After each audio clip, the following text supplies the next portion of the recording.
Jalaluddin Suyuti রহমাতুল্লাহি আলাইহি তার এই প্রসিদ্ধ কিতাবের মধ্যে লেখেন, একটা কাফেলা হজ করার জন্য রওনা হয়েছে বাইতুল্লাহ, আল্লাহর ঘরে রওনা হয়েছে হজ করার জন্য। জুড়ে বলেন কি করার জন্য?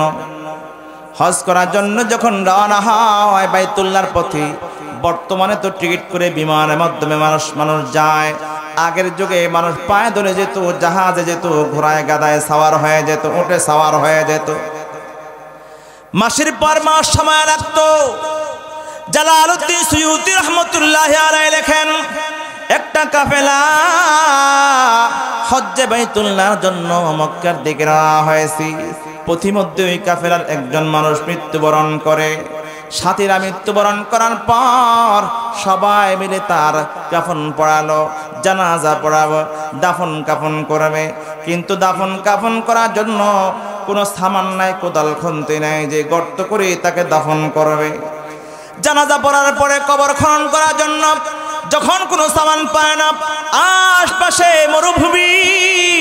মরুভূমির বিশাল এলাকা, টাকা জায়গা একটা ছোট্ট করে ঘর ছাপড়া দেখা যায়। সবাই মিলে ঘরে যায়, গিয়ে দেখে একজন মহিলা একটা কোদাল দিয়ে ময়লা পরিষ্কার করতেছে বেলসা দিয়ে। বলল, মারে আমাদের একজন ভাই মৃত্যুবরণ করেছে, দাফন করতে হবে।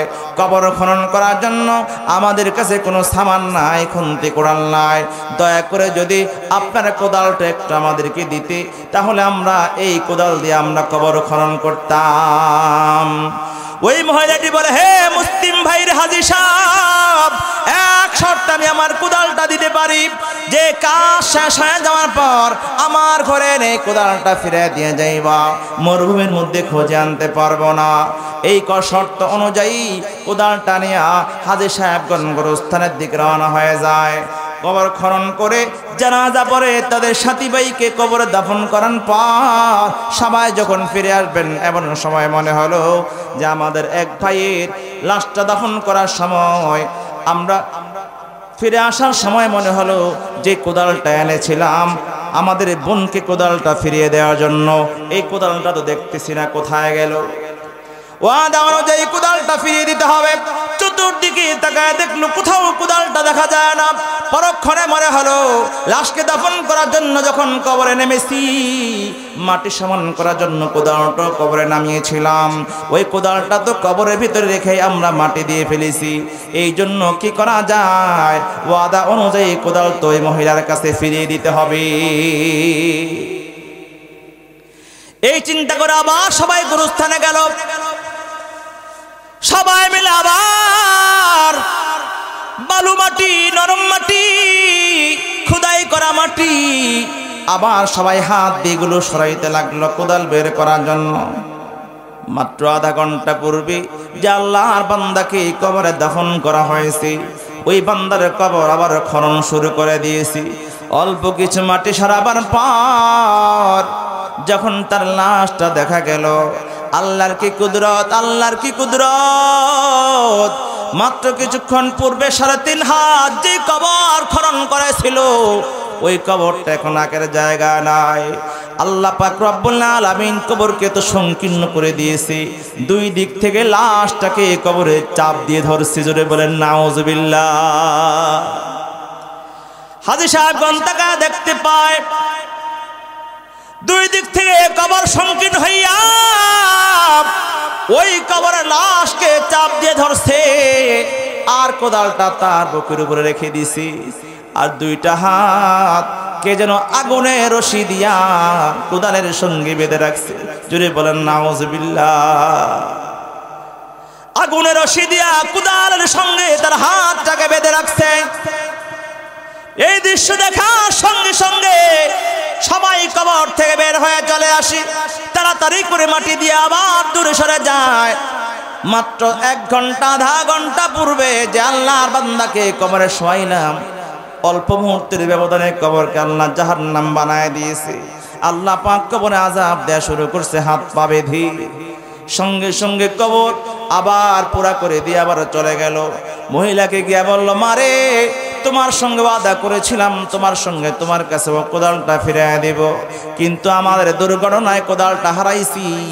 আমরা এই কোদাল উদ্ধার করতে পারি নাই, তোমাদেরকে এই কোদালের চাইতে কয়েক গুণ মূল্য পরিশোধ করে দিব, তুমি আরেকটি কোদাল সংগ্রহ করে নিবা।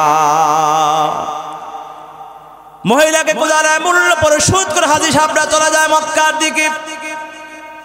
হজ্জে বাইতুল্লাহ শেষ করার পর সবাই মিলে যখন বাড়িতে চলে গেল, সবাই মিলে যেই ব্যক্তি মৃত্যুবরণ করেছে তার বাড়িতে হাজির হয়। তার বিবিকে ডাক দিয়ে বলে, বিবি, হে বোন রে, তোমার স্বামী এমন কোন অপরাধ করত, হজে যাওয়ার সময় তোমার স্বামী যখন মৃত্যুবরণ করেছে, তোমার স্বামীকে আমরা দাফন করেছিলাম, অল্প সময়ের ব্যবধানে তোমার স্বামীর কবরকে আল্লাহ জাহান্নাম বানিয়ে দিয়েছে। বোন রে, দয়া করে বলো, তোমার স্বামী দুনিয়ার জমিনে এমন কোন অন্যায় করত, পাপ করত, আল্লাহ তাআলা মৃত্যুর সঙ্গে সঙ্গে তার কবরে জাহান্নামের আযাব শুরু করে দিয়েছে। ঘটনা শোনার পরে চোখের পানি ছেড়ে দিয়া বিবি মাথা নিচু করে তাকায় রয়, কান্না করতে করতে বলে, বলে ভাই, কত নিষেধ করেছিলাম, কত নিষেধ করেছিলাম, অন্যায়ভাবে অন্যের সম্পদ দখল করবা না, আমাদের বেশি টাকা পয়সার দরকার নাই, আমাদের দুনিয়ায় বড়লোক খাওয়ার দরকার নাই, প্রয়োজন পুরা হলে যথেষ্ট, কত নিষেধ করেছিলাম। ভাইরে, আমার স্বামী দুনিয়ার জমিনে তার বন্ধুর সঙ্গে পার্টনারে ব্যবসা বাণিজ্য করত, টাকার লোভে নিজের বন্ধুকে হত্যা করে তার সম্পদগুলো দখল করে ওই টাকা পয়সা দিয়া হজ করার জন্য আল্লাহর ঘরে রওনা হয়েছে। নাউজুবিল্লাহ, জোরে বলেন না। এই জন্য আল্লাহ পাক তার উপরে নারাজ হয়েছে। এই হারামখোর অন্যের সম্পদ দিয়া পয়সা বলা হয়, অন্যের সম্পদ দখল করে বড় খায়, এমন পাপী অপবিত্র দেহ নিয়ে আল্লাহর ঘর পর্যন্ত আল্লাহ পৌঁছতে দেয় নাই। পথিমধ্যে মৃত্যু দিয়া আল্লাহ কবরকে জাহান্নাম বানিয়ে দিয়েছে। জোরে বলেন নাউজুবিল্লাহ। ও মুসলমান বন্ধুরা আমার, অন্যের হক নষ্ট করার পূর্বে, হারাম খাওয়ার পূর্বে চিন্তা করবা, আমার আপনার একদিন কবরে যেতে হবে, আমাকে একদিন সেই কবরের মধ্যে শুইতে হবে। কথা বলেন ঠিক কিনা? দুনিয়ার জমিনে বন্ধু বান্ধব, আপনজন, প্রিয়জন, ভাই বেরাদর যত মানুষ আছে, যাদেরকে সঙ্গে নিয়ে চলি, সব দুনিয়ায় রয়ে যাবে। আমাকে আপনাকে একা একা খালি হাতে সেই কবরে শুইতে হবে। সবাই বিদায় দিবে, কেউ সঙ্গে যাবে না। কথা বলেন ঠিক কিনা? মৌতের পরে তোমার কবরের দেশ হবে ঠাই, মাটির ঘরে মাটির পরে অন্ধকার সঙ্গী ছাড়াও সে দেশে কেউ তো তোমার নাই। মৌতের পরে তোমার কবরের দেশ হবে ঠাই, মাটির ঘরে মাটির পরে অন্ধকার সঙ্গী ছাড়া সে দেশে কেউ তো তোমার নাই। মাটি চাপা দিয়ে হায়রে, মাটি চাপা দিয়ে হায়রে, কে কে সব বিদায়, একাকী রইবে পড়ে বন্ধু কেহ নাই, একাকী রইবে পড়ে বন্ধু কেহ নাই। ঠিক কিনা? জোরে বলেন না। মৌতের পরে তোমার কবরের দেশ হবে ঠাই, মাটির ঘরে মাটির পরে অন্ধকার সঙ্গী ছাড়া সে দেশে কেউ তো তোমার নাই। মাটি চাপা দিয়ে হায়রে, মাটি চাপা দিয়ে হায়রে, কে কে সব বিদায়, একাকী রইবে পড়ে বন্ধু কেহ নাই, একাকী রইবে পড়ে বন্ধু কেহ নাই। সে অন্ধকার কবরে যদি বন্ধু পেতে চাও, অন্ধকার কবরে যদি সুখ শান্তি চাও, সাবধান সাবধান, দুনিয়ার জমিনে কোনোভাবেই দেহের মধ্যে হারাম ঢুকাইবা না। ইমাম বাইহাকি রাহমাতুল্লাহি আলাইহি সওয়াবুল ঈমানের মধ্যে লিখেছেন, আরেকটি হজের কাফেলা রওনা হয়েছিল হজ করার জন্য বাইতুল্লাহর দিকে। পথিমধ্যে তাদের একজন লোক মৃত্যুবরণ করে। তাকে যখন দাফন করতে যায়, যেখানে কবর খনন করে দাফন করে, সঙ্গে সঙ্গে সেই জায়গার মধ্যে একটা সাপ এসে লাশটাকে পেঁচায় ফেলে। জোরে বলেন নাউজুবিল্লাহ। সাথীরা চিন্তা করলো এই জায়গার মধ্যে সাপ আসছে, আরেক জায়গা কবর দিব। এই লাশকে উঠায় আরেক জায়গায় কবর খনন করে সেখানে কবর দিছে, সেখানেও সেই সাপ হাজির। নাউজুবিল্লাহ জোরে বলেন না। আরেক জায়গায় কবর খনন করলো, সেখানেও কবর হাজির, লাশ সাপ হাজির হয়ে যায়। কাফেলা লোকজন জানতে পারলো পাশের আরেকটা কাফেলার মধ্যে আব্দুল্লাহ ইবনে আব্বাস রাদিয়াল্লাহু আনহু আছে।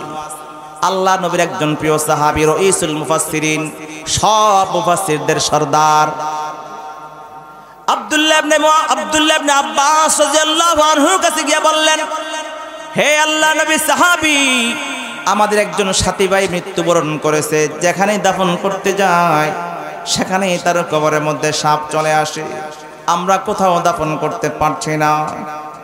আব্দুল্লাহ ইবনে আব্বাস সঙ্গে গিয়া বললেন, আর একটা কবর খনন করো দেখি। কবর খনন করা হলো।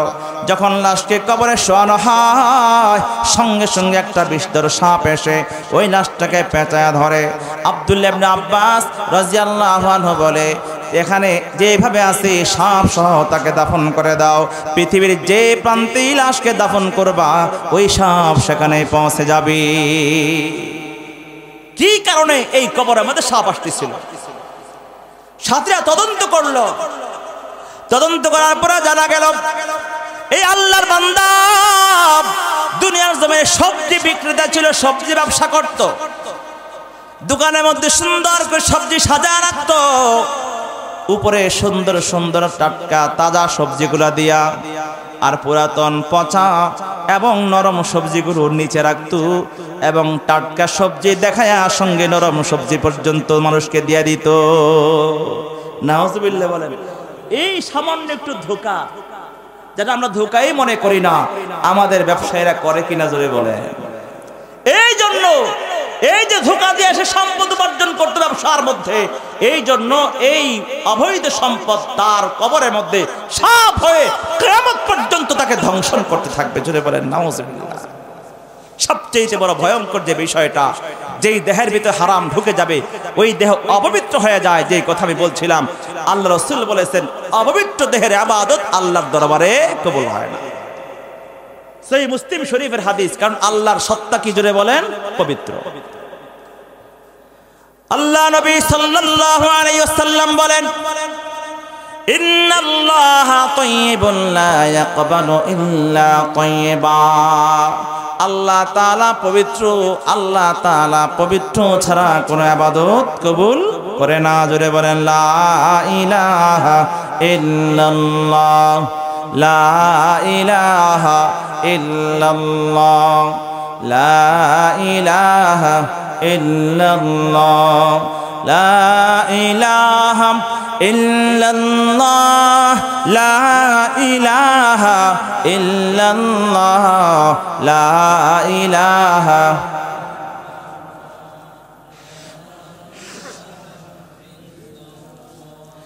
লা ইলাহা ইল্লাল্লাহু মুহাম্মাদুর রাসূলুল্লাহ সাল্লাল্লাহু আলাইহি ওয়াসাল্লাম। আপনাদের কষ্ট হইতেছে তাই না? থাকবেন না আর কিছু সামনে বলবো? আল্লাহ বলেন, আল্লাহ পাক পবিত্র, পবিত্র ছাড়া আল্লাহ পাক গ্রহণ করে না। কত গুরুত্বপূর্ণ কথা! এই গুরুত্বপূর্ণ কথার কি কদর আমাদের ভিতরে আছে?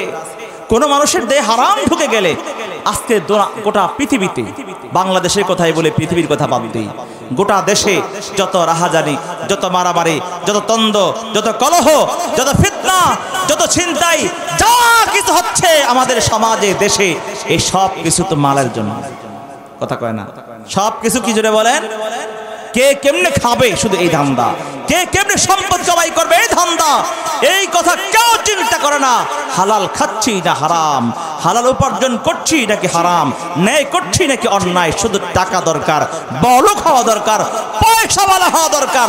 যেভাবেই হোক না কেন, যার মাথায় হাত দিয়ে হোক না কেন, যার ঘাড়ে পা দিয়ে হোক না কেন, যার বুকে গুলি চালিয়ে হোক না কেন, যেভাবে হোক আমার টাকার মালিক হতে হবে।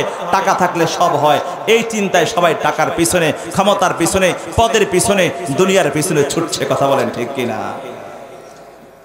আল্লাহ নবী সাল্লাল্লাহু আলাইহি ওয়াসাল্লাম বলেন, ইন্নাল্লাহা তাইয়্যিবুন লা ইয়াকবালু ইল্লা তাইয়্যিবা। আল্লাহ তাআলা পবিত্র, পবিত্র ছাড়া আল্লাহ তাআলা কবুল করে না। আল্লাহ পাক রব্বুল আলামিন ঈমানদারদেরকে নির্দেশ করেছেন, ইন্নাল্লাহা আমারাল মুমিনিনা বিমা আমারা বিহিল মুরসালিন। আল্লাহ তাআলা ঈমানদারদেরকে নির্দেশ করেছেন যা রাসূলদেরকে নির্দেশ করেছেন। আল্লাহ রাসূল বলেন, আল্লাহ পাক রাসূলদেরকে যা নির্দেশ করেছে তা ঈমানদারদেরকে নির্দেশ করেছেন। বলে রাসূলদেরকে কি নির্দেশ করেছেন? এই বলে আল্লাহ নবী সূরা নিসার 51 নং আয়াত কারিমা তেলাওয়াত করলেন। আল্লাহ তাআলা বলেন, ইয়া আইয়ুহার রাসূল কুলু মিনাত তাইয়্যিবাতি ওয়া'মালু সালিহা। হে রাসূলগণ, আপনারা হালাল আর পবিত্র খাবার ভক্ষণ করুন, তারপরে আমলে সালেহ করুন। কারণ আমলে সালেহ আল্লাহর দরবারে কবুল করাবার জন্য হারাম খেলে কবুল হয় না, হালাল আর পবিত্র খাবার খেতে হয়। এই কথাই আল্লাহ পাক রব্বুল আলামিন ঈমানদারদেরকে নির্দেশ করেন, ইয়া আইয়ুহাল্লাযীনা আমানু কুলু মিন তাইয়্যিবাতি মা রাযাকনাকুম ওয়াশকুরু লিল্লাহি ইন কুনতুম ইয়্যাহু তা'বুদুন। রব্বুল আলামিন বলেন, হে ঈমানদারগণ, কুলু মিন তাইয়্যিবাতি মা রাযাকনাকুম, হে ঈমানদারগণ, পবিত্র খাবার গ্রহণ করো, পবিত্র রিজিক গ্রহণ করো। ওয়াশকুরু লিল্লাহ, পবিত্র হালাল খেতে গেলে কামাই বেশি হয় না, হালাল পথে চলতে গেলে অধিক উপার্জন হয় না, কম হয়। ওয়াশকুরু লিল্লাহ, যদি কম হয় আল্লাহর শুকর আদায় করো। ইন কুনতুম ইয়্যাহু তা'বুদুন, যদি তোমাদের ইবাদত আল্লাহর দরবারে কবুল করাতে চাও। সুবহানাল্লাহ বলেন। হালাল পথে চলতে গেলে তাহলে রাতারাতি আঙ্গুল ফুলে কলা গাছ হওয়া যায় না, কোটি কোটি টাকার মালিক হওয়া যায় না। যেমন এক পিএসএ আর কি বলে পিউন, প্রধানমন্ত্রীর পিউন 400 কোটি টাকার মালিক হয়ে গেছে, বৈধ পন্থায় না অবৈধ পন্থায়। এমপি সাহেবের বউয়ের বাইরার শালি এর অ্যাকাউন্টে কি পাওয়া গেছে? 100 কোটি টাকা পাওয়া গেছে। এটা কি বৈধ পন্থায় না অবৈধ পন্থায়? জোরে বলেন। বৈধ পন্থায় উপার্জন করতে গেলে রাতারাতি বড়লোক হওয়া যায় না, অনেক গরিব থাকতে হয়, সম্পদ বেশি উপার্জন করা যায় না। আল্লাহ পাক বুঝে তাই বলে, ওয়াশকুরু লিল্লাহ, আল্লাহর শুকর আদায় করো, যাই পেয়েছো তাতেই শুকর আদায় করো। ইন কুনতুম ইয়্যাহু তা'বুদুন, যদি আল্লাহর আবেদ হতে চাও, আল্লাহর কাছে ইবাদত পৌঁছাতে চাও। এই দুই আয়াত কারিমা আল্লাহ রাসূল তেলাওয়াত করার পরে একজন মুসাফিরের কথা উল্লেখ করেছেন। যদি বলেন কি মুসাফির? মুসাফির কাকে বলে?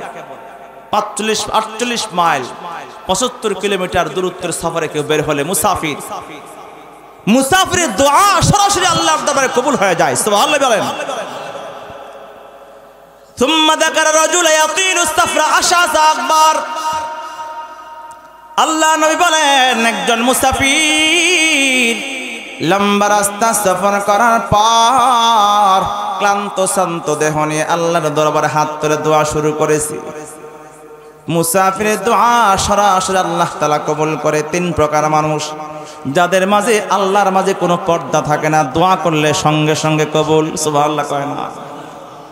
1 নম্বরে মুসাফির যদি আল্লাহর দরবারে দোয়া করে, রব্বুল আলামিন সঙ্গে সঙ্গে কবুল করে নেয়। 2 নাম্বার, অসুস্থ মরিজ যখন আল্লাহর দরবারে দোয়া করে, আল্লাহ পাক রব্বুল আলামিন সঙ্গে সঙ্গে দোয়া কবুল করে নেয়। 3 নাম্বার, পিতা মাতা যখন সন্তানের জন্য দোয়া করে, আল্লাহ পাক রব্বুল আলামিন সঙ্গে সঙ্গে কবুল করে নেয়। ওই মুসাফির আল্লাহর দরবারে দোয়া করতে লাগলেন। কেমন মুসাফির? আল্লাহ রাসূল বলেন সুম্মা যাকারার রাজুলা ইয়াতিলু সাফরা আশাসা আকবার, একজন মুসাফির লম্বা রাস্তা সফর করার পরে ক্লান্ত শ্রান্ত দেহ নিয়ে উস্কো শুষ্ক চুল মারা যুক্ত কাপড় নিয়ে সুম্মা ইয়ামুদ্দু ইয়াদাইহি ইলাস সামা, আকাশের দিকে হাত তুলে বলে ইয়া রাব্বি ইয়া রাব্বি ইয়া রাব্বি, আল্লাহ আমার অমুক প্রয়োজন পুরা করে দাও, আল্লাহ আমার অমুক প্রয়োজন পুরা করে দাও। আল্লাহ রাসূল বলেন ওয়া মাতআমুহু হারামুন ওয়া মাশরাবুহু হারামুন ওয়া মালবাসুহু হারামুন ওয়া গুযিয়া বিল হারাম ফাআন্না ইউস্তাজাবু লিযালিক। আল্লাহ রাসূল বলেন, আল্লাহ তাআলা বলেন, আল্লাহ রাসূল বলেন এমত অবস্থায় মুসাফির দোয়া করতেছে যে অবস্থায় তার পানাহারগুলো হারাম, তার পোশাক পরিচ্ছদ হারাম পয়সায় কেনা, খাবার দাবার হারাম পয়সায় উপার্জিত, ইনকাম হারাম, লোকমা হারাম। আল্লাহ রাসূল বলেন ফাআন্না ইউস্তাজাবু লিযালিক, হে আমার সাহাবীরা বলো দেখি কেমন করে আল্লাহ তার ডাকে সাড়া দিবে। অর্থাৎ এমন হারামখোর মুসাফিরের দোয়া আল্লাহর দরবারে কবুল হয় না। নাউজুবিল্লাহ জোরে বলেন। এবার চিন্তা করেন আমাদের দোয়া কেন কবুল হয় না? আমরা এত কান্নাকাটি করি তারপরেও আল্লাহ পাক আমাদের দিকে তাকায় না। এটা দোয়ার কমতি নাকি আমাদের জিন্দেগির ইনকামের মধ্যে ঝামেলা? কথা বলেন। অনেকে বলে না আগের জামানায় মৌলবীরা দোয়া করলে সঙ্গে সঙ্গে আসমান ভাঙ্গে পানি পড়তো, সঙ্গে সঙ্গে কবুল হইতো। এই জামানার হুজুরদের দোয়াও কবুল হয় না, হুজুরদের ঈমান আমল ঠিক নাই। বলে কি বলে না? আর আমাদের ঈমান আমল ঠিক, হুজুরেও তো হারাম খাওয়াইয়া অপবিত্র বানাইলায়। কথা কয় না? যে মহল্লার ইমাম সাহেব ঘরে ঘরে খানা খায়, এন কয় ঘরে পবিত্র খানা আছে বলে? যদি ইমাম সাহেব জানে এই লোক স্পষ্ট হারাম খায়, তার ঘরে খাবো না, তাহলে এই কথা বললে অপমানে সে কয়দিন পরেই ইমাম সাহেবের পিছনে লাগে যে আমার অপমান করছে, আমার ঘরে খাবে না, আমাকে মসজিদে কেমনে থাকো আমি দেখে ছাড়ব। কথা কয় না? না খাইলেও বিপদ, খাইলেও বিপদ, যাবে কোথায়? হারাম খেলে আল্লাহর দোয়া কবুল করে না। সাবধান মুসলমান মধ্যে হারাম থেকে আল্লাহ পাক আমাদেরকে হেফাজত করেন।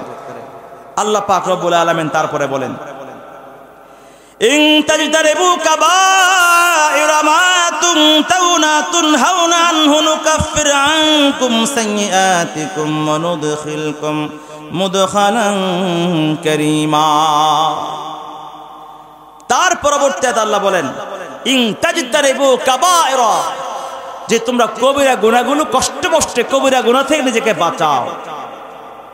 কবিরা গুনাহ থেকে বাঁচাইলে এখানে আল্লাহ পাক নতুন আরেকটা আলোচনা, সগীরা গুনাহ কবিরা গুনাহ। এই আয়াত থেকে বোঝা যায় যে গুনাহ কয় প্রকার? দুই প্রকার, একটা কবিরা একটা সগীরা। আল্লাহ পাক রব্বুল আলামিন বলেন ইন তাজতানিবু কাবাইরা মা তুনহাউনা আনহু, আল্লাহ বলেন তোমরা যদি নিজেকে কবিরা বড় বড় গুনাহ থেকে কষ্ট করে নিজেকে রক্ষা করতে পারো, হেফাজত করতে পারো, নুকাফির আনকুম সাইয়্যাতিকুম, তাহলে কবিরা গুনাহ থেকে নিজেকে রক্ষা করার বদৌলতে তোমাদের সগীরা গুনাহগুলোও আমি ক্ষমা করে দিব। সুবহানাল্লাহি বিহামদিহি। মানুষ যদি নামাজ রোজা ফরজ ইবাদতগুলো ত্যাগ করে কবিরা গুনাহ হয়।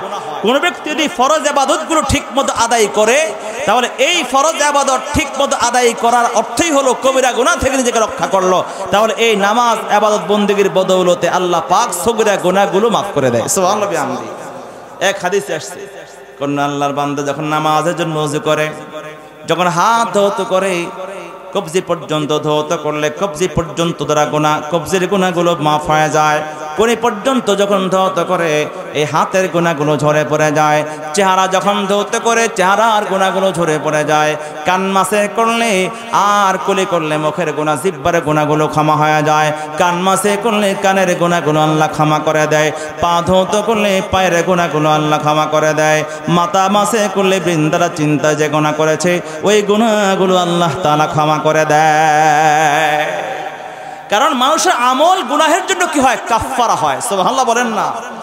আল্লাহ পাক রব্বুল আলামিন বলেন ইন তাজতানিবু কাবাইরা মা তুনহাউনা আনহু নুকাফির আনকুম সাইয়্যাতিকুম, কবিরা গুনাহগুলো যদি তোমরা বর্জন করো, এর থেকে নিজেকে রক্ষা করো। তোমাদের আমি সগীরা গুনাহগুলো ছোট গুনাহগুলো তোমাদের ক্ষমা করে দিব। ওয়ানুদখিলকুম মুদখালান কারীমা, এবং তোমাদেরকে আমি সম্মানজনক জায়গায় আমি তোমাদেরকে প্রবেশ করাবো। এই সম্মানজনক জায়গার নাম হলো আল্লাহর জান্নাত। সুবহানাল্লাহ, জোরে বলেন না। একজন মানুষ যখন কবিরা গুনাহ আল্লাহর ফরজ ইবাদতগুলো যখন রক্ষা করে, কবিরা গুনাহ থেকে নিজেকে বাঁচায়, এছাড়া নিজে যত কবিরা গুনাহ আছে, জানার গুনাহ, চুরির গুনাহ, বাটপাড়ির গুনাহ, দুর্নীতির গুনাহ, বান্দার হক নষ্ট করার গুনাহ, এতিমের হক নষ্ট করার গুনাহ, হারাম খাওয়ার গুনাহ, এগুলোও কিন্তু কবিরা। যদি আল্লাহর হক হয়ে থাকে, বান্দার হক হলে বান্দার কাছ থেকে ক্ষমা চাইবে। আল্লাহর হক নষ্ট করে কবিরা গুনাহ করলে, আল্লাহর কাছে তওবা করলে, কবিরা গুনাহ তওবা ছাড়া আল্লাহ পাক রব্বুল আলামিন ক্ষমা করে না। আর তওবা এমন একটা সম্পদ, আল্লাহ রাসূল বলেন আত্তাইবু মিনাদ দামবি কামান লা দামবালা। কোন আল্লাহর বান্দা যদি গুনাহ করতে করতে জিন্দেগি বরবাদ করে দেয়, মৃত্যু কাছে চলে আসে, গোটা জিন্দেগি গুনাহ করেছে কবিরা, ওই বান্দাও যদি মৃত্যুর পূর্ব মুহূর্তে আল্লাহর দরবারে চোখের পানি ছেড়ে দিয়া অনুতপ্ত হয়ে অনুশোচনা করে আল্লাহর দরবারে আর জিন্দেগিতে গুনাহ করবে না করে প্রতিজ্ঞা করে তওবা করি, আল্লাহ রাসূল বলেন এমন ভাবে তওবা তার জিন্দেগির গুনাহগুলো মুছে দেয় যেন আল্লাহর বান্দার জিন্দেগিতে কোনো গুনাহই ছিল না। আত্তাইবু মিনাদ যামবি কামান লা যামবালা। তাহলে এই তাওবার মাধ্যমে কবিরা গুনাহও মাফ হয়ে যায়। আর যদি কবিরা গুনাহগুলো মাফ করাবার পরে এই যে নেক আমল করতে থাকবে, নেক আমলের বদৌলতে সগীরা গুনাহগুলোও কি হয়ে যাবে, জোরে বলেন, ক্ষমা হয়ে যাবে। কিন্তু কবিরা গুনাহ রেখে দিয়ে আপনি যতই আপনি ইবাদত বন্দি করেন, তখন ওই ইবাদত দ্বারা আপনার সগীরা গুনাহ মাফ হবে না। কোন আল্লাহর বান্দা যখন তওবার মাধ্যমে কবিরা গুনাহগুলো ক্ষমা করালো, অথবা কষ্ট করে মুজাহাদা করে কবিরা গুনাহ থেকে নিজেকে বাঁচায়, যেমন কবিরা গুনার মধ্যে একটা অন্যতম কবিরা গুনাহ বর্তমানে বেশি হয়, সেটা হচ্ছে নজরের গুনাহ। বলেন কি? নজর। এই নজরের গুনাহ থেকে বুড়ারাও বাঁচতে পারে না। বলে বুড়ারা আবার নজর দেয় নাকি? শরীরে তো কোনো জোয়ানি নাই, তো এটা বেগারা নারীর দিকে বুড়ারা তাকায় নাকি? বেগারা নারীর দিকে রাস্তায় না তাকাইলে মোবাইলে তাকায়। কথা কয় না? মোবাইলে বাদাইম্মার কৌতুক দেখেনি, তা বলে না।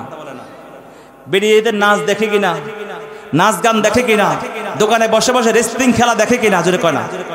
নাটক সিনেমা দেখে কিনা, ফুটবল খেলা দেখে কিনা। তো ফুটবল খেলা, এই যে হাঁটুর উপরে কাপড়, রান দেখতেছে, গুনাহ হয় কি হয় না? নাবি দেখতেছে, গুনাহ হয় কি হয় না? নাটক সিনেমা গান দেখলে কবিরা গুনাহ হয় কি হয় না? বেগারা নারীর দিকে নজর দিলে কবিরা গুনাহ হয় কি হয় না? কোনো মা বোন যদি রাস্তায় বের হয় বেপরদা হয়ে, কবিরা গুনাহ হয় কি হয় না? গান শোনা কবিরা গুনাহ, গীবত করা, মানুষের সমালোচনা কবিরা গুনাহ, মিথ্যা বলা কবিরা গুনাহ। আল্লাহ পাক রব্বুল আলামিন বলেন কবিরা গুনাহ থেকে বাঁচতে বড় কষ্ট। লজ্জাস্থান দিয়ে যেমন জেনা করলে জেনার গুনাহ হয়, কোন বান্দা যদি বেগানা নারীর দিকে নজর করে, এটাও কিন্তু জেনার গুনাহ হয়। এই চোখ দিয়ে যদি কোনো অশ্লীল গান দেখে, সেটাও জেনার গুনাহ হয়। সহিহ মুসলিম শরীফের হাদিসের বর্ণনা, ওয়াল আইনানি জিনাহু ওয়ান নজরু, এই চোখের জেনা হলো বেগানা নারীর দিকে তাকানো, কানের জেনা হলো বেগানা নারীর কণ্ঠ শোনা, আর হাতের জেনা হলো স্পর্শ করা, পায়ের জেনা হলো বান্ধবী আর প্রেমিকার সঙ্গে সাক্ষাতের জন্য পা দিয়ে হেঁটে যাওয়া।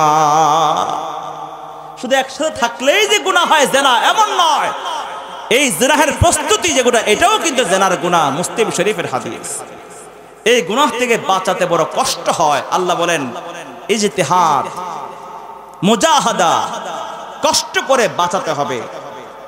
ইন তাজতানিবু, তোমরা যদি বাঁচাও, যদি নিজেকে রক্ষা করো, হেফাজত করো, কাবায়েরা, কবিরা গুনাহ থেকে, মা তুনহাউনা আনহু, যে সকল কবিরা গুনাহ থেকে তোমাদেরকে নিষেধ করা হয়েছে। তাহলে আল্লাহ পাক রব্বুল আলামিন বলেন নুকাফির আনকুম সাইয়্যাতিকুম ওয়া নুদখিলকুম মুদখালান কারীমা, আমি তোমাদের সগীরা গুনাহগুলো মাফ করে দিব, কবিরাও নাই সগীরাও নাই, সম্মানজনক জান্নাত তোমাদেরকে দান করব। সুবহানাল্লাহ বলেন। আল্লাহ পাক রব্বুল আলামিন তারপরে বলেন ওয়ালা তাতাবান্নাউ মা ফাদ্দালাল্লাহু বিহি বা'দাকুম আলা বা'দিন। দুনিয়ার জমিনে সব মানুষকে আল্লাহ পাক একরকম যোগ্যতা দেয় নাই, একরকম গুণ দেয় নাই, একরকম সম্পদ দেয় নাই, একরকম সম্মান দেয় নাই, একরকম পদ পজিশন দেয় নাই, একরকম বংশ দেয় নাই, একরকম হাইট দেয় নাই। কাউকে লম্বা বানিয়েছে, কাউকে খাটো বানিয়েছে, কাউকে মোটা, কাউকে চিকন, কাউকে সুন্দর, কাউকে কালো, কাউকে ধনী, কাউকে গরিব, কাউকে উচ্চ বংশ, কাউকে নিম্ন বংশ।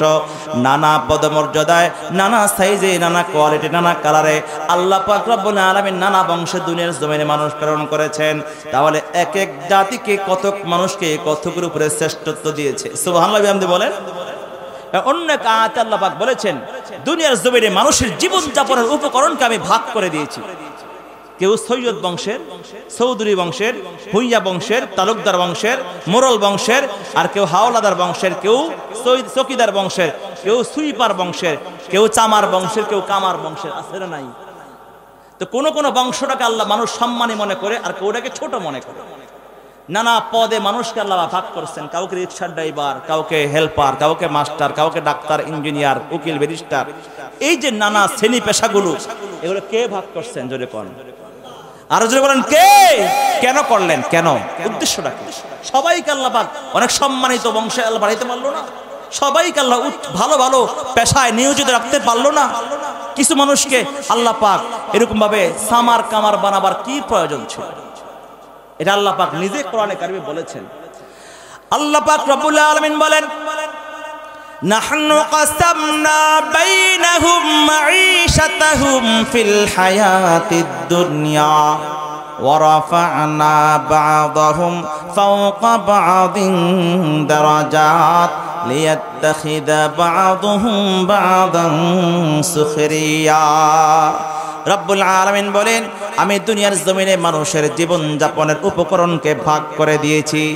কাউকে উচ্চ বংশ, কাউকে নিম্ন বংশ, কাউকে উচ্চ পদ, কাউকে নিম্ন পদ। কেন? এবং কতক মানুষকে কতক মানুষের উপরে শ্রেষ্ঠত্ব দিয়েছি যেন একে অন্যের মাধ্যমে কাজ নিতে পারে। দুনিয়ার সব মানুষগুলা যদি একই পদের, একই পজিশনের, একই বংশের, একই কোয়ালিটির হতো, কেউ কাউকে মানত না, কারো কথা শুনতো না, কেউ কারো অধীনে কাজ করতো না। কথা কোন ঠিক কিনা? সবাইকে গাড়িওয়ালা বানালে ড্রাইভার হতো কে? কথা বলে না। সবাইকে যদি আমি বাড়িওয়ালা বানাতাম, বাড়িওয়ালার ঘরে রান্না করতো কে? সবাইকে মন্ত্রী, মিনিস্টার, উকিল, ব্যারিস্টার বানালে তাদের ঘরের ময়লা পরিষ্কার করতো কে? কথা কোন ঠিক কিনা? আল্লাহ পাক রব্বুল আলামিন মানুষের কাজ, জীবন যাপন উপকরণকে ভাগ করে কাউকে কারো উপরে শ্রেষ্ঠত্ব দিয়েছে যেন একে অন্যের মাধ্যমে কাজ নিতে পারে আর দুনিয়ার নিজাম সৌন্দর্য ঠিক থাকে। দুনিয়ার সব মানুষগুলা যদি উন্নত চরিত্রের হতো আর সুইপার হেল্পার না থাকতো, এই দুনিয়াটা পরিষ্কার করার মতো, ঘর পরিষ্কার, রাস্তা পরিষ্কার করার মতো, কাজ করার মতো কোনো মানুষ যখন থাকতো না, এই দুনিয়া ব্যবহারের উপযুক্ত থাকতো না, ডাস্টবিনে রূপান্তরিত হতো। ঠিক কিনা জোরে বলেন? এই জন্য আল্লাহ বলেন, নাহনু কাসামনা বাইনাহুম মাঈশা, আমি মানুষের জীবন যাপনের উপকরণকে ভাগ করে দিয়েছি আর কতক মানুষকে কতকের উপরে শ্রেষ্ঠত্ব দিয়েছি। অতএব এই শ্রেষ্ঠত্ব নিয়ে কারাকারি করো না, এটা আল্লাহর দান। কথা কয় না? কার দান? আল্লাহ পাক রব্বুল আলামিন, ওয়ালা তাতামান্নাউ মা ফাদ্দালাল্লাহু বিহি বা'দাকুম আলা বা'দ। আল্লাহ পাক রব্বুল আলামিন তোমাদের কিছু মানুষকে যে কিছু মানুষের উপরে শ্রেষ্ঠত্ব দিয়ে সম্মান দিয়েছে, এই সম্মান, এই শ্রেষ্ঠত্ব কেড়ে নেওয়ার জন্য লালায়িত আকাঙ্ক্ষা করো না। যোগ্যতা, মেধা আল্লাহ পাক সবাইকে দেয় না। এখন তোমাকে কম যোগ্যতা দিয়েছে, এখন তোমার চেয়ে বেশি যোগ্যতা, সেটা নেওয়ার জন্য তুমি লালায়িত হইও না, সেটার জন্য হিংসা করো না। তোমাকে আল্লাহ কালো বানিয়েছে, অতএব আরেকজনকে সুন্দর বানিয়েছে, যে তুমি সে কেন সুন্দর, আমি কেন কালো, ওই সৌন্দর্য পাওয়ার জন্য তুমি আকাঙ্ক্ষা করো না, এটা সম্ভব নয়। আল্লাহ পাক তোমাকে খাটো বানিয়েছে, তাকে লম্বা বানিয়েছে, তার লম্বা, সে কেন লম্বা, আমি কেন খাটো, তার লম্বাটা তুমি কেড়ে নিবা বা এটা অর্জন করবা, এই আকাঙ্ক্ষা তুমি করো না, এটা সম্ভব নয়। কে বলছেন জোরে বলেন? আল্লাহ। আল্লাহ পাক বলেন, ওয়ালা তাতামান্নাউ মা ফাদ্দালাল্লাহু বিহি বা'দাকুম আলা বা'দিন। আল্লাহ পাক কিছু মানুষকে কিছু মানুষের শ্রেষ্ঠত্ব দিয়েছে, কিছু গুণ দিয়ে, কর্ম দিয়ে, যোগ্যতা দিয়ে, এটাকে আল্লাহ দিয়েছে, এর জন্য তুমি আকাঙ্ক্ষা করো না। আল্লাহ বলেন, লিররিজাল নাসীবুম মিম্মা ইকতাসাবু ওয়ালিন-নিসাই নাসীবুম মিম্মা ইকতাসাবনা। নারীরা কিছু নারীদের জন্য যা তারা অর্জন করে সেটা তার যোগ্যতা, তার অংশ, এবং পুরুষরা যা কামাই করে অর্জন করে এটা তার অংশ। নারীদের কিছু ভিন্ন যোগ্যতা আছে, পুরুষের জন্য কিছু যোগ্যতা আছে। কথা কয় না? আল্লাহ পাক নারীদেরকে কিছু যোগ্যতা দিয়েছে, পুরুষদেরকে কিছু যোগ্যতা দিয়েছে। নারীর যোগ্যতা পুরুষের মধ্যে নাই, আবার পুরুষের যোগ্যতাও নারীর মধ্যে নাই। সুবহানাল্লাহ জোরে বলেন না।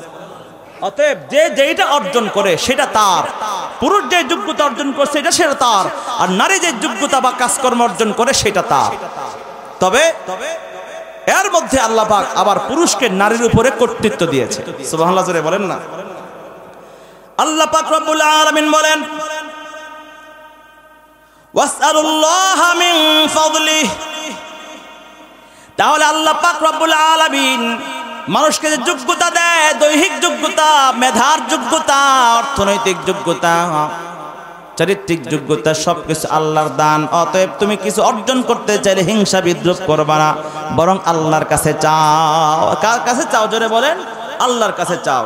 আল্লাহ পাক রব্বুল আলামিন তারপরে বলেন, ইন্নাল্লাহা কানা বিকুম, ইন্নাল্লাহা কানা বিকুল্লি শাইইন আলিমা। আল্লাহ পাক রব্বুল আলামিন সব কিছু সম্পর্কে জ্ঞাত, সব কিছু আল্লাহ পাক জানে। আল্লাহর কাছে কোনো কিছু কি নয়, গোপন নয়। আপনাদের কষ্ট হইতেছে? আর অল্প সময় আমি এই আলোচনা, এক পৃষ্ঠা লম্বা, অনুবাদ করতে গেলে তো অনেক সময় লেগে যায়, ঠিক না? তারপরে আল্লাহ পাক কি বলে দেখেন। আল্লাহ পাক রব্বুল আলামিন তারপরে বলেন, ওয়ালিকুল্লিন জাআলনা মাওয়ালিয়া বিম্মা তারাকাল ওয়ালিদানি ওয়াল আকরাবুন ওয়াল্লাযীনা আকাদাত আইমানুকুম ফাআতুহুম নসীবাহুম ইন্নাল্লাহা কানা আলা কুল্লি শাইইন শাহীদা। রব্বুল আলামিন এখানে বলছেন যে আল্লাহ পাক রব্বুল আলামিন পৃথিবীতে আপনজন, প্রিয়জন, পিতামাতা যেই সকল সম্পদ ছেড়ে যায় তার জন্য কিছু ওয়ারিস রাখছেন না? নিকটাত্মীয় এবং পিতামাতা যে সম্পদ পৃথিবীতে রেখে যায় তার জন্য কি রাখছেন? জোরে বলেন, ওয়ারিস। কি রাখছেন? জোরে বলেন, ওয়ারিস রাখছেন। ওয়াল্লাযীনা আকাদাত আইমানুকুম ফাআতুহুম নসীবাহুম। অতএব যারা দুনিয়ার জমিনে পিতামাতা, নিকটাত্মীয় যে সম্পদ ছেড়ে যায়, আল্লাহ পাক রব্বুল আলামিন এগুলাকে গ্রহণ করার জন্য কি রাখছেন? ওয়ারিস। তো প্রত্যেকটা মানুষের উচিত ওয়ারিসের হক সম্পূর্ণ তাদের মধ্যে বন্টন করা। গত বছর আমার তাফসীরের মধ্যে সেই মনে ওয়ারিসের হক এবং নারীদের হকগুলো এই সূরা নিসার শুরু থেকে শেষ পর্যন্ত নারীর অধিকার নিয়ে আলোচনা। এই সূরা নিসা, এই নিসাই মানে হচ্ছে নারী। আল্লাহ পাক রব্বুল আলামিন সূরা নিসার মধ্যে শুরু থেকে শেষ পর্যন্ত নারীর অধিকার, নারীর হক নিয়ে আলোচনা করেছেন। আমাদের বর্তমান যুগের নারীরা তো মনে করে ইসলাম মর নারীদেরকে হক দেয় নাই। জাহিলি যুগে নারীদেরকে যেভাবে অবজ্ঞা করা হতো, অবহেলা করা হতো, নির্যাতন করা হতো, হক থেকে বঞ্চিত করা হতো, অসম্মান করা হতো, আল্লাহ পাক রব্বুল আলামিন এবং ইসলামে আল্লাহ পাক নারীদেরকে পরিপূর্ণ একটি সূরা নাজিল করে শুরু থেকে শেষ পর্যন্ত প্রত্যেকটা প্রেক্ষাপটে সব জায়গায় নারীদের হকগুলো আল্লাহ পাক এমনভাবে বিস্তারিত আলোচনা করেছেন, সব কিছু পর্যালোচনা করে দেখা যায় নারীদেরকে আল্লাহ পাক সব জায়গায় সমান অধিকার নয়, বেশিরভাগ জায়গায় অগ্রাধিকার দিয়েছে। সুবহানাল্লাহ বিহামদি।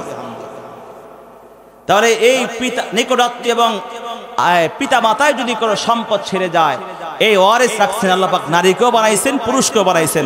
অতএব এই তাদেরকে হকগুলো কি করে দেওয়া? জোরে বলেন, বুঝাইয়া দেওয়া। এই হক বুঝাইয়া দেওয়ার ক্ষেত্রে আমাদের বর্তমান সমাজে অনেক অবহেলা। অনেক পরিবার এমন আছে, ভাই বেরাদর আপনজনদের মধ্যে যুগের পর যুগ মারামারি, কাটাকাটি, মামলা মোকদ্দমা চলতে থাকে জায়গা জমি নিয়ে। আমরা একটা ভুল কাজ করি, পূর্বপুরুষরা, মুরব্বীরা কাজ করে মরার আগে সম্পদ ভাগ করে দেওয়া যায় না। দেখা যায় বাবার যুগের সম্পদ দূরের কথা, দাদার আমলের সম্পদ এখনো বিটামানি ভাগ হয় নাই। এখন পরবর্তী প্রজন্ম যখন বাড়তে থাকে, বড় হতে থাকে, আগের জমানা ভালো ছিল, এই জমানা কিন্তু ভালো না। দাদার যুগে চিন্তা ছিল তোরা মাত্র দুই ভাই, এত আগা ভাই কি আছে, তোরা একসাথে মিলে দিলে চলবি, কিছু করে নাই। যখন দাদা মারা গেছে বাবারা 2 ভাইয়ের করে আবার 4 করে 8 জন সন্তান, ওই 8 জনের ঘরে আবার 5 জন করে আবার 20 জন 30 জন 40 জন পর্যন্ত বংশধর হয়েছে।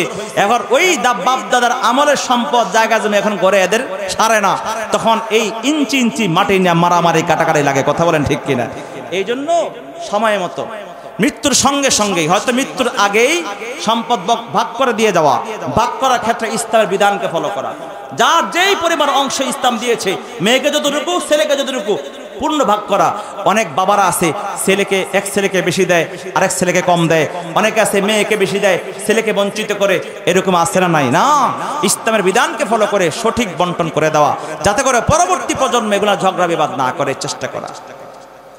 মুহতারাম হাজির, আল্লাহ পাক রব্বুল আলামিন বলেন, আর-রিজালু কাওয়ামুনা আলান নিসা বিমা ফাদ্দালাল্লাহু বা'দাহুম আলা বা'দিন ওয়া বিমা আনফাকু মিন আমওয়ালিহিম। আল্লাহ তাআলা বলেন, আর-রিজালু কাওয়ামুনা আলান নিসা, আমি পুরুষদেরকে নারীদের উপরে কর্তৃত্বশীল বানিয়েছি। সুবহানাল্লাহ জোরে বলেন না? পুরুষের উপরে কর্তৃত্ব, নারীর উপর কর্তৃত্ব দিবে কে? পুরুষ নাকি নারী? ঘরে কর্তাকে নারী নাকি পুরুষ? জোরে বলেন, কে? নারী নাকি পুরুষ? এটা কার বিধান? জোরে বলেন, কার বিধান? আল্লাহর বিধান। আল্লাহ বলেছেন, আর-রিজালু কাওয়ামুনা আলান নিসা, পুরুষরা নারীর উপর কর্তৃত্বশীল। এখন অনেক সমাজে, অনেক ঘরে পুরুষের চেয়ে নারী কর্তৃত্বশীল। পুরুষের জায়গায় নারী যদি কর্তৃত্বশীল হয়, কর্তা হয়, তাহলে একটা বড় বিপদ আছে। কি বিপদ? আল্লাহর পক্ষ থেকে দুনিয়ায় গজব নাজিল হয়। নাউজুবিল্লাহ জোরে বলেন না? এই জন্য আপনাদেরকে 2টা হাদিস শোনাই, যে পুরুষে আল্লাহ পাক পুরুষকে নারীর উপর কর্তৃত্ব দিয়েছেন আর নারীকে পুরুষের অধীন করেছেন। উল্টা যদি হয় যে পুরুষ নারীর কথায় চলে, পুরুষ বিবির কথায়, স্বামী বিবির কথায় চলে, আর জনগণ নারীর নেতৃত্বে চলে, তখন কোন মুসিবত আসে? সহিহ বুখারীর মধ্যে আসছে, আল্লাহ রাসূল বলেন, ক্বালান নবী সাল্লাল্লাহু আলাইহি ওয়াসাল্লাম, লা ইউফলিহা কওমুন আল্লাহু আমারহুম ইমরা। আল্লাহ নবী সাল্লাল্লাহু আলাইহি ওয়াসাল্লাম বলেন, ওই জাতি আর গোষ্ঠী কোনোদিন সফল হবে না, সফলতা দেখবে না, বিজয়ী হবে না, যে জাতির পুরুষরা নারীর ইশারায় চলে, নারীর কর্তৃত্বে চলে। জোরে বলেন নাউজুবিল্লাহ। তিরমিজি শরীফের লম্বা একটা হাদিসে আল্লাহ রাসূল বলেছেন 15টি অপরাধের কথা, যে 15টি অপরাধ দুনিয়ার জমিনে প্রতিষ্ঠিত হলে আল্লাহর পক্ষ থেকে দুনিয়ায় নগদে আযাব আসবে। এর মধ্যে একটা অপরাধ হলো, আল্লাহ রাসূল বলেন, ওয়া আতা'আর রাজুলু ইমরাআতাহু ওয়া আক্কা উম্মাহু ওয়া আদনা সাদিকাহু ওয়া আকসা আবা। 15টি অপরাধের কথা আল্লাহ রাসূল বলেছেন। এর মধ্যে একটা অপরাধ হলো, পুরুষ তার স্বামী তার বিবির কথায় চলবে, পুরুষ নারীর কথায় চলবে, নারীর ইশারায় চলবে। ওয়া আতা'আর রাজুলু ইমরাআতাহু, পুরুষ তার নারী স্বামী তার বিবির ইশারায় চলবে, তার আনুগত্য করবে। ওয়া আক্কা উম্মাহু, এবং তার মায়ের অবাধ্যাচরণ করবে। এমন স্বামী আসেনি মার অবাধ্যাচরণ করে, মার কথা মানে না, শুধু বউয়ের কথায় চলে। কথা কয় না? আসেনি? জোরে বলেন, আসেনি? বন্ধু বান্ধবকে সাথে নিয়ে ঘুরে, আড্ডা দেয় সারাদিন, কাছে লইয়া ঘুরে, কাছে টানে, আর বাবাকে দূরে ঠেলে দেয়। আল্লাহ রাসূল বলেছেন, ওয়া আদনা সাদিকাহু ওয়া আকসা আবা, বন্ধু বান্ধবকে কাছে টানবে, পিতাকে দূরে ঠেলে দিবে। এখানে 4টা অপরাধের কথা বলে ফেললাম। স্বামী স্ত্রীর কথায় চলবে, আনুগত্য করবে, মার অবাধ্যাচরণ করবে, বন্ধু বান্ধবকে কাছে টানবে, বাবাকে দূরে ঠালবে। 4টা বললাম। এখানে 15টি অপরাধের কথা রাসূল ধারাবাহিক বলছেন, যে অপরাধগুলো সমাজে করলে যদি স্বামী বিবির কথা মতো চলে, বিবির ইশারায় চলে। একটা হচ্ছে বিবির আবদার রক্ষা করা, হক আদায় করা, আরেকটা হলো বিবিকে কর্তা বানায় দেওয়া। কি বেশ কম আছে না? আল্লাহ নবী সাল্লাল্লাহু আলাইহি ওয়াসাল্লাম বলেন, ফালইয়াতাকিবু ইনদা যালিকা রিহান হামরা, তোমরা তখন অপেক্ষা করো অগ্নি বাতাসের, অগ্নি দাবানলের। নাউজুবিল্লাহ জোরে বলেন। দাবানলের আগুন চিনেননি? গরম বাতাস, দাবানলের আগুন ক্যালিফোর্নিয়ায় লস অ্যাঞ্জেলেস গোটা পাপের রাজ্য শহরকে আল্লাহ পাক জ্বালিয়ে ভস্ম করে এই অপরাধ থেকে পাপ থেকে আল্লাহ পাক জমিনকে পবিত্র করে দিয়েছে। কথা কোন ঠিক কিনা? আল্লাহ পাক সিমটম দেখাইছে, এটা আলামত। আল্লাহ পাক যে কোনো সময় আমাদের উপরও সেই গজব নাজির করতে পারে, কিন্তু আল্লাহ রসুলের দোয়ার বরকতে আল্লাহ পাক আমাদেরকে এখনো বাঁচায় রাখছে। বেঈমানদের উপরে গজব দিয়া ইমানদারদেরকে সতর্ক করতেছে যে তারা যেই সকল পাপের কারণে আসমানে আযাবে গজবে তারা পড়ে মরছে, তোমরাও মরবা, অপরাধ থেকে বাঁচো। তাহলে এই স্ত্রীর কথায় যদি পুরুষরা চলে, মায়ের অবাধ্যাচরণ করে, বন্ধু বান্ধবকে সঙ্গে নিয়ে গড়ে কিন্তু বাবাকে দূরে ঠেলে দেয়, এই অপরাধগুলোর কারণে আল্লাহ আসমানের পক্ষ থেকে দাবার আগুন ছড়াইয়া দেয়। আমেরিকা ইউরোপের বেশিরভাগ মানুষ মা বাবার সঙ্গে সম্পর্ক নাই। কথা বলে না, মা বাবার সঙ্গে সম্পর্ক নাই। অনেকের তো বাবার পরিচয় জানে না, বিবির কথায় চলে। কথা বলেন না কেন? বিবির কথায় চলে। সাংসারিক যে বন্ধন, স্বামী স্ত্রীর বন্ধন, সুখ শান্তির বন্ধন, ইসলামী বিধান অনুযায়ী স্বামী স্ত্রী যেমন স্বামীকে ভক্তি শ্রদ্ধা করে, তাদের জীবনে সেটা নাই। সমান অধিকার, স্ত্রী একদিকে স্বামী একদিকে, মাঝে মধ্যে শুধু রাতে ঘুমায়, তাও আবার স্বামী রান্না করে বউরে খাওয়ায়, স্বামী বউয়ের কথায় চলে। এই অপরাধগুলোর কারণে আল্লাহ পাক আসমান থেকে দাবানল আগুন ছেড়ে দিয়েছে। শুধু তাই নয়, আরো কি? আল্লাহ নবী সাল্লাল্লাহু আলাইহি ওয়াসাল্লাম বলেন, ওয়া জালজালাতান ওয়া খাসফান ওয়া মাসখান ওয়া কাসফান। শুধু তাই নয়, ভূমিকম্প বেড়ে যাবে, ভূমিধস বেড়ে যাবে। শুধু তাই নয়, চেহারা বিকৃত হয়ে যাবে, আসমান থেকে পাথর বর্ষণ হবে, শিলা বর্ষণ হবে। তাসবির রশি ছিঁড়ে দিলে যেমন একটা একটা দানা ঝরতে থাকে, ওয়া আয়াতিন তাতাবা কানাজামিন বালাকুতি হাসিল কহ, এমনি ভাবে ধারাবাহিকভাবে একের পর এক দুনিয়ায় আযাব আসতে থাকবে। তো একের পর এক দুনিয়া আযাব আসে যে অপরাধগুলোর জন্য, এর মধ্যে একটা হচ্ছে কি, যদি কোনো স্বামী বউয়ের কথায় চলে। নাউযুবিল্লাহ জোরে বলেন। আল্লাহ বলেন না, আল্লাহ পাক পুরুষকে কর্তৃত্বশীল বানিয়েছেন নারীদের উপরে। আর-রিজালু কাওয়ামুনা আলান নিসাই বিমা ফাদ্দালাল্লাহু বা'দাহুম আলা বা'দিন। আল্লাহ পাক পুরুষ এবং নারীকে ভিন্ন ভিন্ন যোগ্যতা দিয়েছেন আল্লাহর করমে। কোন নারী চাইলেও পুরুষের যোগ্যতা অর্জন করতে পারবে না, পুরুষ চাইলেও নারীর যোগ্যতা অর্জন করতে পারবে না। প্রত্যেকের জন্য কর্মক্ষেত্র ভিন্ন, যোগ্যতাও ভিন্ন।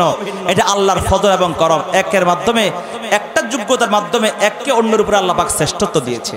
অতএব এটা হিংসা করা যাবে না। নারী এই কথা বলতে পারবে না, তুমি যা করো আমিও করবো, সমান অধিকার না। তোমাকে আল্লাহ পাক পুরুষের অধীন করেছে, আবার কিছু কিছু কাজ দায়িত্ব তোমাকে দিয়েছে যা পুরুষের দ্বারা সম্ভব নয়, সেই জায়গায় তুমি শ্রেষ্ঠ। কিছু কিছু কাজের ক্ষেত্রে পুরুষ তোমার চাইতে শ্রেষ্ঠ। সুবহানাল্লাহ বিহামদি। আল্লাহ পাক রব্বুল আলামিন বলেন, কেন আল্লাহ পাক রব্বুল আলামিন পুরুষকে তোমার উপরে শ্রেষ্ঠত্ব দিয়েছেন? কিছু আল্লাহ পাক সৃষ্টিগত যোগ্যতার কারণে, আরেকটা হলো ওয়াবিমা আনফাকু মিন আমওয়ালিহিম। আরেকটা কারণ হলো আল্লাহ তাআলা পুরুষকে তোমার অধীন করে তাদেরকে দায়িত্ব দিয়েছে। পুরুষরা তোমার উপরে খরচ করে, পুরুষের পয়সা তোমার উপরে ব্যয় হয়, নারীদের জন্য কোনো ব্যয় নাই। নারীর সকল ব্যয়ভার আল্লাহ পাক পুরুষের উপরে দিয়েছে। এই জন্য পুরুষ সেই তোমার উপরে কর্তৃত্ব করবে, যে খরচ করে সেই তো করতে হয়। তো নারীর জীবন যাপনে যত খরচ, যতক্ষণ পর্যন্ত বাবার কাছে বাবার দায়িত্ব, স্বামীর কাছে গেলে স্বামীর দায়িত্ব, স্বামী নাই সন্তান আছে সন্তানের দায়িত্ব, কেউ নাই ভাই আছে ভাইয়ের দায়িত্ব, স্বামী ছেড়ে দিয়েছে আবার বাবার ঘরে গেছে আবার বাবার দায়িত্ব। নারীর সকল খরচ বহরের দায়িত্ব পুরুষের উপরে। এই জন্য পুরুষ নারীর উপরে কর্তৃত্বশালী। সুবহানাল্লাহ বিহামদি বলে। মুসলমান বন্ধুরা আমার, আল্লাহ পাক রব্বুল আলামিন বলেন, ফাসসালিহাতু কানিতাতুন হাফিজাতুন লিল গায়বি বিমা হাফিজাল্লাহ। আল্লাহ বলেন, নারীদের মধ্যে সবাই কিন্তু স্বামীর অবাধ্যাচরণ করে না, পুরুষের অধীন না হয়ে পুরুষের সঙ্গে টেরামি করে না, স্বামীর অবাধ্যাচরণ হয় না। কিছু নারী আছে নেককার। সুবহানাল্লাহ জোরে বলেন না। যদি নারী নেককার হয়, কিছু আছে বদকার, কিছু আছে নেককার। যারা স্বামীর কথা মতো চলে তারা নেককার, যারা স্বামীর অবাধ্যাচরণ করে তারা বদকার। তাহলে আল্লাহ পাক বলেন, ফাসসালিহাতুন কানিতাতুন হাফিজাতুন লিল গায়বি বিমা হাফিজাল্লাহ।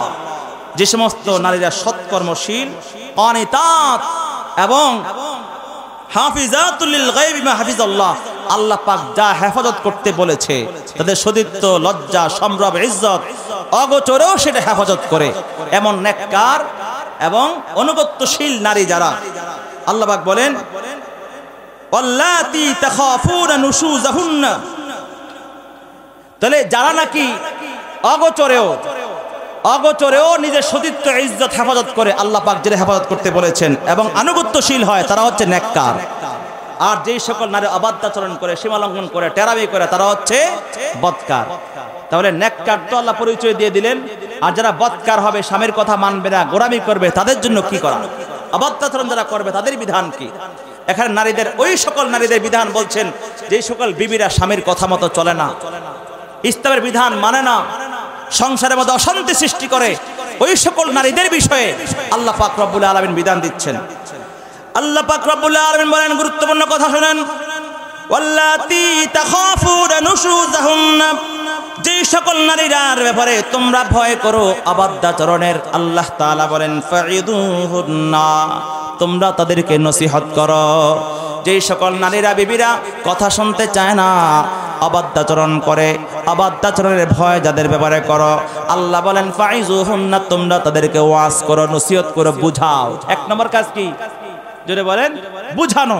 দুই নম্বর কাজ ওয়াহজুরুহুন্না ফিল মাদাজি, যদি দেখেন বুঝাইও কাজ হয় না, তখন বিছনা আলাদা করে দাও।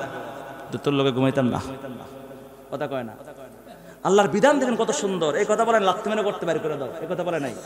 বুঝাইও যখন কাজ হয় না, তুমি কেন আমার মায়ের সঙ্গে খারাপ ব্যবহার করো, আমার কথা শোনো না, বাচ্চাদের উপর জুলুম করো, ঘরে থাকতে চাও না, না বলে করতে বের হয়ে যাও, বুঝাইবে।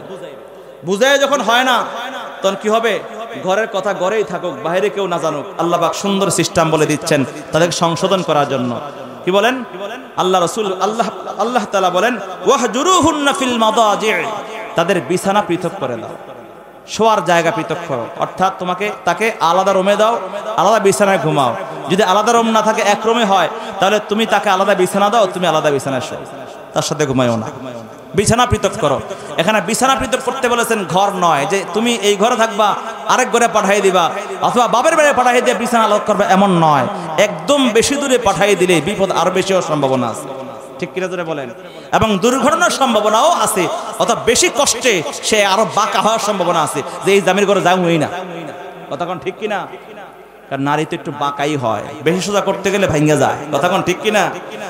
আল্লাহ পাক রব্বুল আলামিন বলেন ওয়াহজুরুহুন্না ফিল মাদাজি, হে আমার গোলাম, যে সকল নারীরা বুঝাইলেও বুঝতে চায় না, হক পথে আসতে চায় না, ন্যায়ের পথে আসতে চায় না, অন্যায় করে যায়, স্বামীর অবাধ্যাচরণ করে যায়, শ্বশুর শাশুড়ির সঙ্গে খারাপ ব্যবহার করে যায়, সন্তানদের উপরে জুলুম করে যায়, হক আদায় করে না, স্বামীর সম্পদের খেয়ানত করতে থাকে, কথা না শোনে না, ঘর থেকে বের হয়ে যায়, যখন তখন না বলে বাজারে চলে যায়, মার্কেট করতে চায়, বাইরে বাইরে ঘুরতে চায়, মোবাইল চালাইতে চায়, বন্ধু বান্ধবদের সঙ্গে আড্ডা দিতে চায়, এমন বিবি, এমন নারী সমাজে আছে না নাই? আল্লাহ পাক রব্বুল আলামিন এক নাম্বার তাদেরকে সংশোধন করার জন্য তুমি তাদেরকে নসিহত করে বুঝাও। যদি বুঝতে না চায়, বুঝানো কাজ না হয়, নিজের কথায় যখন বোঝে না, তখন বাবাকে দিয়ে বোঝাও, শ্বশুর দিয়ে বোঝাও, তা বোঝে না, তোমার শ্বশুরকে দিয়ে বোঝাও, তাও বোঝে না, ভাইকে দিয়ে বোঝাও, তাও বোঝে না, প্রয়োজনে আলেম ওলামার উপদেশ নসিহত রেকর্ড করে শোনাও, সেটাও বোঝে না। তারপর কি করবা? বিছানা আলোক করে দাও। বিছানা আলোক করে দেওয়ার পরে ওই বিবি রাতের বেলা যখন একা একা ঘুমায়, চিন্তা করবে আমার স্বামী কত দুঃখ পেয়েছে, কত কষ্ট পেয়েছে রে, আমাকে বিছানা থেকে নামিয়ে দিয়েছে, খাট থেকে নামিয়ে দিয়েছে, আমাকে রুম থেকে বের করে দিয়েছে। তখন অনুতপ্ত হয়ে, অনুসূচিত হয়ে তওবা করে আবার স্বামীর কথা মানতে শুরু করবে। আল্লাহ তাআলা বলেন, তাও যদি সে সংশোধন না হয়, ঠিক না হয়, আল্লাহ তাআলা বলেন অদরিবুহুন্না, তাহলে তোমরা তাদেরকে মারো। কি মার দো মানে ফিরতে ফিরতে সামরা উড়ে ফেলাইবেন, এরকম মার না, আস্তে করে একটা ভালোবাসার সাথে থাপ্পড় দিয়ে। এখন এই কথা মানে এই না যে একদম পুরো কিলাইবেন, গুসাইবেন, লাইতেবেন। এখন তো এক নাম্বারও শুরু করে মার দিয়া, কথা কোন ঠিক কিনা? অনেক স্বামী আছে অন্যায় করে নিজে, আর এই ঝাল মিঠাই এসে বিবির উপরে। বাজারে মারামারি লাগছে, ওখানে মার খাইছে, কিছু করতারে নাই, এই জিদ এসে বিবির উপরে তুলছে, আসলে না জোরে বলে এক নম্বরে মার দিয়ে শুরু করে। আল্লাহ রাসূল বলেন না, অনেক পরে গিয়া একদিন, 2 দিন, 1 মাস, 2 মাস, 1 বছর বুঝাও, হয় না, তারপরে বিছনা আলাদা করো, একাধিক দিন করো, হয় না, তারপরে হালকা করে মাইর দাও, যেভাবে তার গায়ে কোনো আঘাতের চিহ্ন লাগবে না, তার কোনো বেশি দুঃখ পাবে না, যেভাবে শাসন করলে হয় অতটুকু, কোনো আঘাতের চিহ্ন ক্ষত করা যাবে না, এমন মায়ের। তবে রাসূল বলেন এটা বড় খারাপ কাজ। এটার সঙ্গে বলেছেন এই মায়ের বড় খারাপ কাজ, স্বামী হয়ে বিবির গায়ে হাত তোলা বড় খারাপ কাজ। যে আল্লাহ পাক যে সুযোগ দিয়েছেন, এটা হচ্ছে সম্পূর্ণ যখন অপারগ হয়ে যায়, বাধ্য হয়, তখন গিয়ে বলেছেন। কথা বলেন না, সুবহানাল্লাহ, জোরে বলেন না। আল্লাহ পাক কত সুন্দর করে বিধান দিয়েছেন। আল্লাহ রাসূল বলেছেন এই সুযোগে তোমরা মারবা না, এটা আমি অপছন্দ করি, যে স্বামী বিবির গায়ে হাত তুলবে, এটা আমি অপছন্দ করি, এটা বড় মন্দ কাজ, না পারতে করবা না। ও মুসলমান বন্ধুরা আমার, তারপর আল্লাহ পাক রব্বুল আলামিন বলেন فإن أطعنكم فلا تبغوا عليهن سبيلا। এখন যদি 1 নম্বরে সেরা যায় আলহামদুলিল্লাহ, 2 নম্বরে সেরা যায় আলহামদুলিল্লাহ, 3 নম্বর লাগলে লাগাবার পরে যদি সংশোধন হয়ে যায়, মোটামুটি হয়ে গেছে, তাহলে আর বাড়াবাড়ি করো না, তুমিও একটু ধৈর্য ধরো, তুমিও কি করে একটু ধৈর্য ধরো। আল্লাহ বলেন ফাইন আতাআনাকুম, যখন তারা তোমাদের আনুগত্য করতে শুরু করবে, তোমাদের কর্তৃত্ব মানতে শুরু করবে, তেরামি বন্ধ করবে, তোমার কথাই চলবে, মানতে যখন শুরু করে, ফালা তাবগু আলাইহিন্না সাবিলা, তখন তাদের উপরে আরো নতুন নতুন পদ্ধতি, পন্থা, ওসিলা তালাশ করে করে তাকে মারতে যাইও না। বলে ওসিলা পাইছি, এবার পাইলেই সাইজ করব, কথা কয় না। এটা দোষ তালাশ করে করে উসিলা ধরে ধরে বিবিকে গালমন্দ করবেন, বিস্তার থেকে পৃথক করে দিবেন, মারবেন না।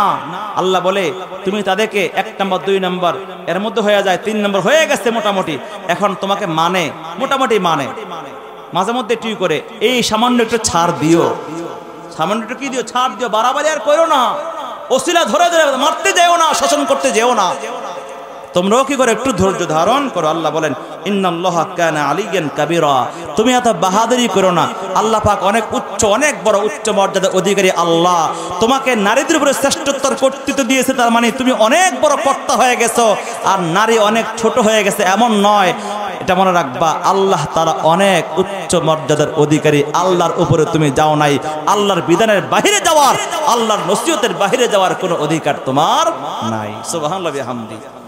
আল্লাহ পাক রব্বুল আলামিন কত সুন্দর করে মানুষকে বুঝিয়ে দিয়েছেন, এই কথাগুলো মানলে সংসারে অশান্তি থাকবে, এই কথাগুলো মানলে মানুষের জীবনে অশান্তি থাকবে, মুমিনের জীবন দুনিয়া জান্নাত হয়ে যাবে, দুনিয়ার সংসার জান্নাতের সংসার হয়ে যাবে, আর তার কবর সুন্দর হবে, পরকাল সুন্দর হয়ে যাবে।